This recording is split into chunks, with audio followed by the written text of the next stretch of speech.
Notes for my September 2025 reading of Inferno by Dan Brown. Today is Tuesday, 30 September 2025, and I finished reading this yesterday.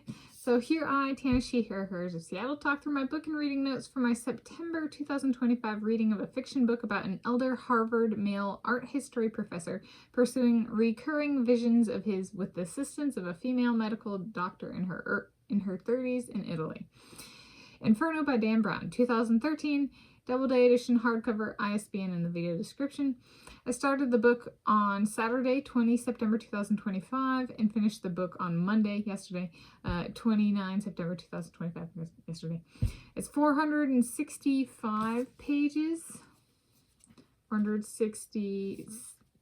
5 pages, including the About the Author section. It took me 8 days of reading. I read 10 pages Saturday, 20 September, 40 pages Sunday, 21 September, 60 pages Monday, 22 September, 50 pages Tuesday, 24 September, 50 pages Wednesday, 25 September.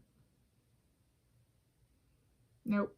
50 pages Tuesday, 23 September, 50 pages Wednesday, 24 September, 50 pages Friday, 26 September, 50 pages Sunday, 28 September, and then 155 pages Monday, 29 September. So I pushed to get it done yesterday.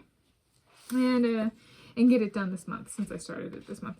I gave it 5 out of 5 stars. This is my own copy of the book.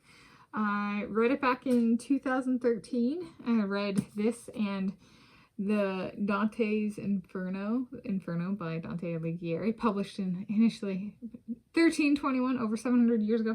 I read both books back in 2013, and I read Inferno by Dante last year, 2024, so in this one, 2025, so I spaced it out this time.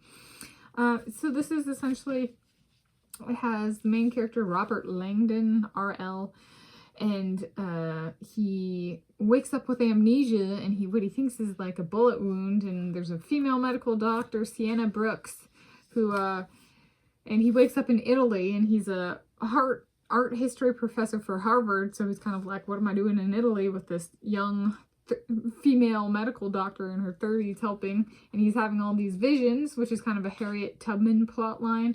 Harriet Tubman was a slave in the United States of America who got slaves out of the South to the North, using visions from a head trauma she had had.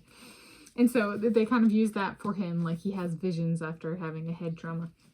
And so they're following these visions, which lead to the death mask of Dante Alighieri, the poet who wrote Inferno.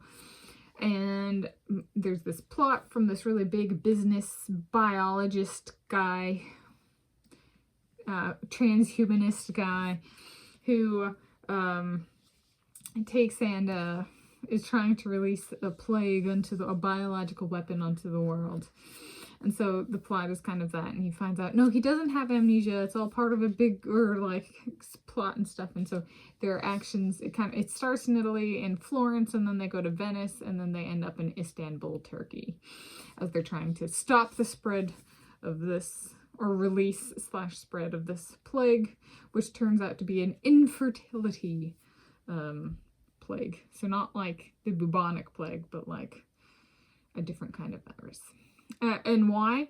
A corresponding plot line of overpopulation needs to be curbed. So this one, billionaire businessman with an interest in biology and medicine decides to go the virus spreading path to clip humanity's numbers, so to speak. So there we go. Those are notes for my September 2025 reading of Inferno by Dan Brown.